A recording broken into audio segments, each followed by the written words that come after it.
যুবক বয়সের ইবাদতের এত মূল্য আল্লাহর কাছে, এত মূল্য যে এই সময়টাতে মানুষ যা ইচ্ছা তাই করতে পারত।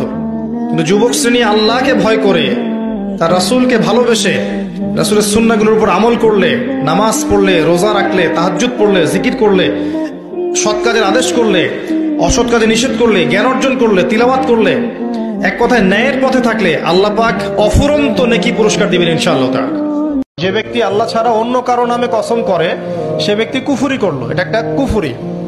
এই যে আমরা বলি মায়ের কসম, বাপের কসম, হ্যাঁ, তারপরে যে আগুনের কসম আছে না, বলি না, মাটির কসম, অনেক কসম আমরা করি। এই কসমগুলো, শপথগুলো করা ঠিক নয়। যদি আপনাকে কসম করতেই হয় তাহলে আল্লাহর নামেই কসম করতে হবে।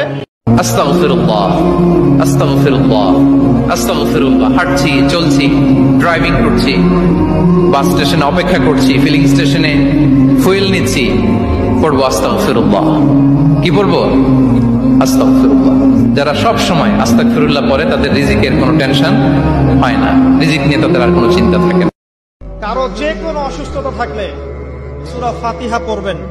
সূরা ফাতিহা পড়ে নিজের গায়ে দম করবেন, পানিতে দম করে খাবেন, দেখবেন সূরা ফাতিহার মধ্যে শিফা আছে। এই সূরা আরেকটা নাম হচ্ছে আয়াতুশ শিফা। এই সূরার মধ্যে শিফা আছে, আরোগ্য আছে। আমি কি দুইটা আমল শিখিয়ে দিব, যে দুইটা আমল আপনাকে জাহান্নাম থেকে বাঁচাবে? ছোট্ট ছোট্ট আমল, সকাল এবং সন্ধ্যায় 7 বার পড়তে হবে আল্লাহুম্মা আজিরনি মিনান নার, আল্লাহুম্মা আজিরনি মিনান নার, আল্লাহুম্মা আজিরনি মিনান নার। যে ব্যক্তি এই দোয়াটা সকাল সন্ধ্যা 3 বার করে পড়ে, কিয়ামতের মাঠে আল্লাহ পাকের উপর হক হয়ে যাবে, ওয়াজিব হয়ে যাবে, আল্লাহ ওই ব্যক্তিকে সন্তুষ্ট করে দিবেন ইনশাআল্লাহ। রাদিতু বিল্লাহি রাব্বান ওয়া বিল ইসলামি দীনান ওয়া বিমুহাম্মাদিন সাল্লাল্লাহু আলাইহি ওয়াসাল্লাম নবিয়্যা।